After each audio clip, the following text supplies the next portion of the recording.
Welcome to 14 Victor Echo. Fuselage is complete. It is? Well, I mean, I'm ready to fly. Not yet. that was cute.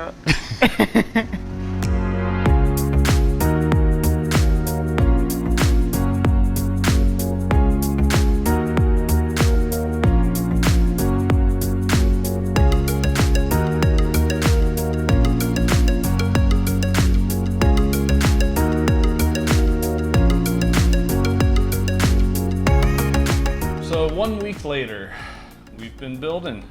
We've set some rivets. We've Drilled some rivets out. just a couple. Not too bad. It was only on the most expensive part, but you have to learn how to drill rivets out at some point. I know Vans says, take apart your practice kit. It's like, well, this is our practice kit. No. No? No. No? You don't want to practice emergency procedures? That's what the toolbox is for. So learned a lot because we're starting with the fuselage kit. We've covered this in our previous videos of why we're starting with the fuselage kit instead of the tail kit. So it's kind of like stepping into a advanced class in college and skipping the basic class. Yeah. You think you got this, but there's a lot of basics that the first kits really walk us through that we're having to kind of learn on the fly. So far, it hasn't been that difficult. So I think going in, I think we got a difference of opinion on that, but going into it, understanding we've got a lot to learn. I think it's been helpful, and it's been, I think, productive the first week. So the thing that surprised me the most was I really thought that we would start on page 1 and go top to bottom on page 1. Why did we not do that? We ran into a lot of challenges with not having the right tools. Yeah, so you get to a certain step and it says ream with XYZ, and it's like, well, crap, we haven't bought that size reamer yet. So off to Cleveland Tools we go and buying more tools. So I think we've done like 2 or 3 orders this week with We actually made a what I would say a big mistake with tool ordering. It's like we got to the spot where we didn't have what we needed, and then we went and ordered exactly what we needed for that spot. And then we'd go a couple more steps and we needed something else. Like, I think moving forward, it's going to be very beneficial that we look at all of it, find out what we don't have, and do 1 order instead of 3. So we read ahead several steps and ordered a lot of things. Now, I also cross-referenced it with Cleveland Tools, the tool list for what we need for the RV-14. They've got a great wizard where it line items everything out, and it's like $3,500 worth of tools, and kind of use that as a cross-reference on things we didn't have. So we placed a rather sizable order with Cleveland Tools, and we're going to cover that full order in a separate video. The other thing I noticed, the other reason, it wasn't just the tools that we were missing that caused us to skip around a little bit, because I started seeing common themes of there's a lot of countersinking to do, and when you're building an airplane, setting up for a specific step, like, okay, we're going to get in countersinking mode. There's steps that you do. There's you get your tools set up, you get it dialed in, you practice on a scrap piece of metal. Once you get it dialed in, you're good to countersink that size all day long. So we started doing 3 steps ahead, everything with the bulkheads that we needed to do. And so, okay, let's go find, well, I think we set up the number 30 hole first. Let's go find every number 30 hole that we can countersink now. Yeah, that was a very good strategy. I think we got a lot accomplished. Got a lot done. So you take pieces like this where you got 30s and 40s on there. So we went through and did all the 30s on all these pieces. There's more pieces down out of the shot right now. and just went top to bottom and countersinked everything we could. Then we had to fabricate a piece because had we done this in order and had the wing kit here, we would have the piece that we need to go into this space, and you want to put this together so that the spacing is correct for when you double flush rivet this piece together. So luckily we've made several trips to Harbor Freight, including 2 more trips, and got some new tools. And we took a piece of trim, wood trim that you would just use in your house, cut it down to size, use our calipers to get it close to the exact dimensions that we needed. One of the challenges of both of us having an engineer in mind, we want to be exact. And I think that's the big thing that I've learned, and talking to one of our friends who's been kind of our build buddy up in West Virginia, he says when he talked to Vans, he said a lot of people think they're trying to build the space shuttle to like the tightest tolerances. We're building a tractor. It's not going to be perfect, you know, but it's going to be strong. You know, I think this statement's a little extreme. I would not build an airplane this way, but you can have half your rivets bad and the plane's going to stay structurally together. So if you have an occasional bad rivet or occasional thing where you have to upsize a rivet because you drilled it out and drilled the hole out, it's not going to make a difference. I'm a perfectionist. It will make a difference. Yes. So I think calibrating on those standards of what it is we're actually going to be able to achieve in this has been part of the learning that we've done in the first week. Lots and lots of learning. Yeah. So I would say we've done a little bit of drilling, a lot of countersinking, and a decent amount of riveting. We've had to, we're using the rule of if we can squeeze it, we will squeeze it. And we will only buck rivets when we need to.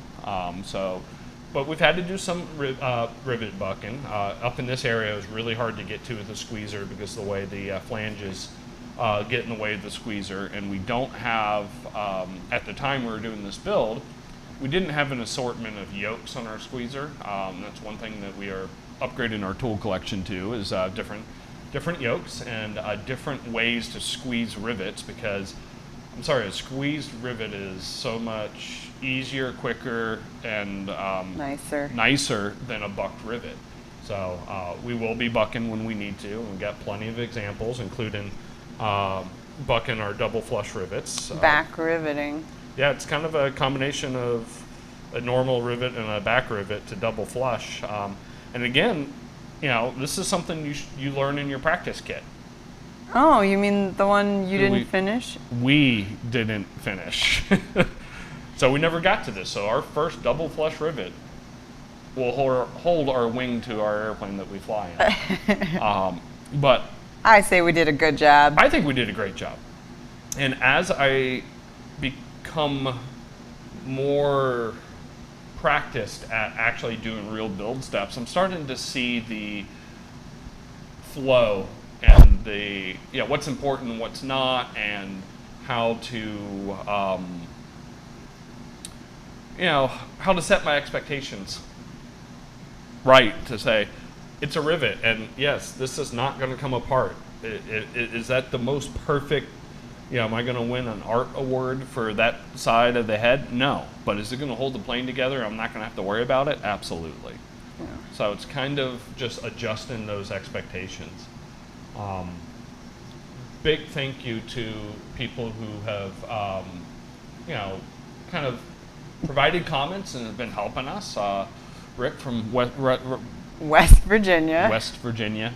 Red leather, yellow leather, West Virginia. We're going to have to practice that in our warm-ups now. Okay. But Rick, so thanks to this channel, he started watching us very early and reached out to us and said, hey, I'm getting my fuselage kit the same day that you're getting yours. Would you be interested in trading phone numbers and touching base with each other? Now, he has the advantage of he's done his practice kits, he has built the tail kit, and he's built his wing kit, Yeah, so he's a little bit ahead of us. He's a little bit ahead of us, especially on how to read the instructions. Yeah. And it's been immensely helpful because we've been on a couple FaceTimes, and I'm like, okay, the instructions are saying this, and this is what I'm seeing, and he says, well, flip it over, or think about it this way. I'm like, ta-da! That makes so much sense. Just the couple calls that we've had with him has probably saved us days. Days. And money. Actually, it's cost us a lot of money. Oh, true. Yeah. He made some recommendations on tools. We'll cover half the order that we did from Cleveland that we'll cover in the next video is his shopping list for us. But all necessary items. But he's right. There are some tools you can cheap out on, but other tools, spend the money, you will be thankful for doing so because it pays itself back in ease and time and quality. So, don't skimp on tools. It's an important step. So we made one mistake.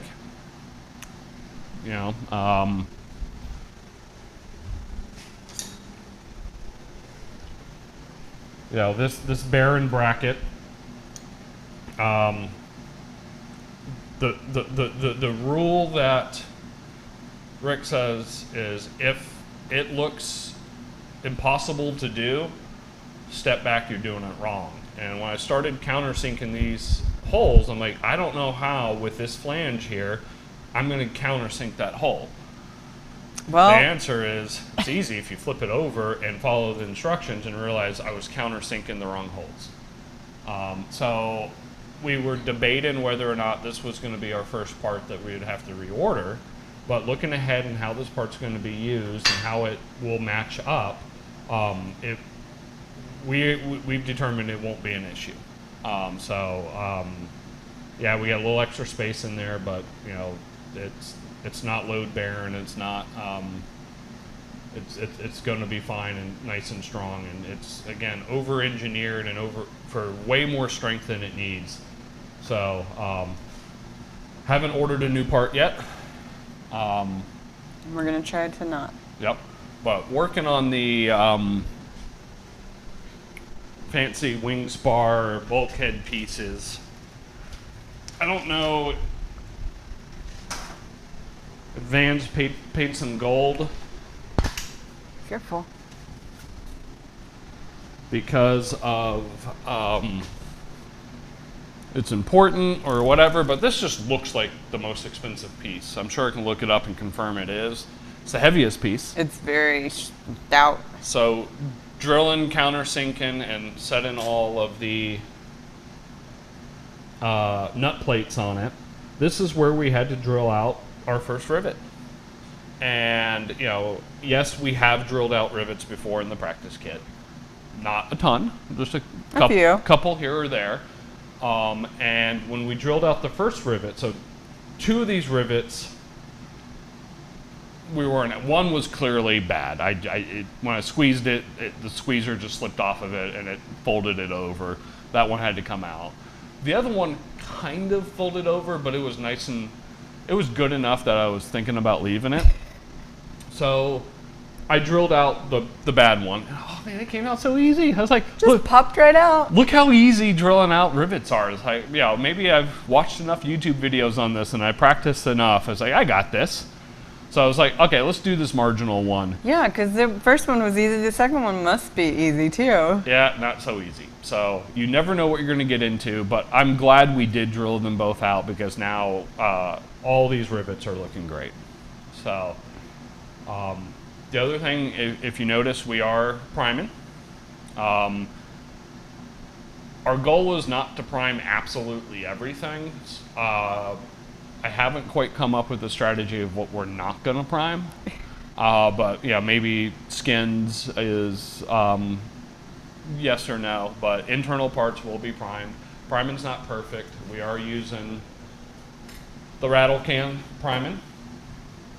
So, our philosophy on that so far has been read ahead, grab parts, get them primed. It's about a 2-day process to prime because we'll prime one side, let it dry nice and good, flip them over, get the other side, sometimes a third coat if we realize that the coverage wasn't as good.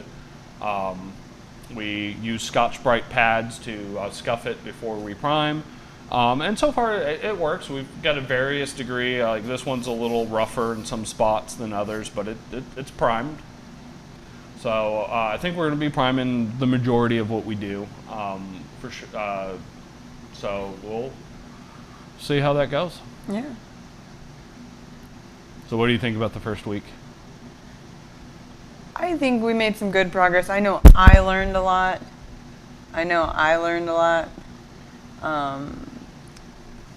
I am trying to be more conforming to this idea that it doesn't have to be perfect, and understanding the instructions. This is not anything that would be written for someone to follow in my line of work, and I write instructions for people. Literally, that's part of my job, and I wouldn't get anything done if I gave someone instructions like this, so I'm really having to focus on what it's saying, what it's asking me to do, and what I actually need to do. Because they're 3 different things. Oh yeah, and it's like reading it, I like to skim the whole page and just get a context of what we're doing. Then I like to read the step, put the pieces out, and I've been kind of like, what I do when I fly airplanes is I chair fly it. I actually touch the holes, maybe Clico the holes I'm going to do, and walk through step by step to see how this piece is going to evolve over the next couple steps. And then I read a step, and I think I have a picture in my head of what they're talking about. Like this step here, it took us a while to realize, make something and put it in there. We went out and bought 6 temporary bolts. And because we thought we were temporary bolting it to this piece to align it, when all they were saying was put the 1 bolt in here and do it. And it took us a while to, the words are clear. Now that I know the outcome, I look at, that's exactly what the words on the page say. But we went down so many different paths, so many times before we got to this. And again, thank you to Rick to kind of, not only Rick, but we got some comments on the RV-14 Facebook group page. Oh, yes. That was helpful. And again, even the response was, it took me a day to read that response, process it, and go, oh, I get it. Because at first I was like, thanks, dude. That's what the instruction says. I get it. It still doesn't help me. And then I read it slow, I read it slower, and I was like, I get it. And I'm very thankful for that feedback that we get in all the forums, whether it's on YouTube or Facebook or FaceTime with our friends. So I'm optimistic. I'm excited to finish this section and then see how smoothly the next section will go. Because this one's been a little bumpy. Yeah, it's our first section. I'm proud. Forward mid-fuse bulkhead section. Yeah, section 25.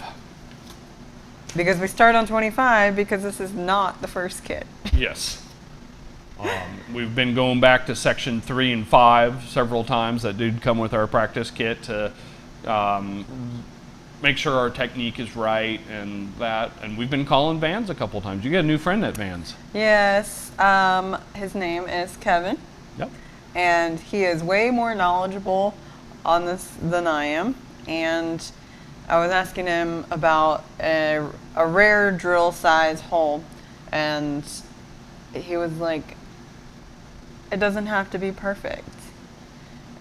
I was like, but it says a number 17 and I can't find one on Cleveland Tools. And he was like, 17, 18, 19, use it. Do you have it? I'm like, yeah, we have a 19. He's like, perfect, use it. It'll be fine. And I guess that's really where I started letting go of my perfectionist. When like someone who's built multiple of these is telling me I've used different size drills and dimples for that specific part. Number 17 isn't used that very often. Just keep going. Yep. And that was really the philosophy he was trying to tell me. It's like, just keep going. Yep. As long as you stick it together or something and it feels strong, you're good. Yeah. It's not rocket science. It's kit build airplane science, which is it's just a different level. So Yeah, I come home from running an errand one day, and she's on the phone with Vans support and the builder support line, and already making friends there. That's one thing I'm so proud of her is, you know, both of us will go off and do our research independently. We'll come together. We cross-reference. We both read the steps, and we, you know, a lot of times I'm like, okay, I'm about to countersink here. Do you agree? And you know, like, I should have said no. yep. So we have one oops, but that happens. So on to week 2. Looking forward to it.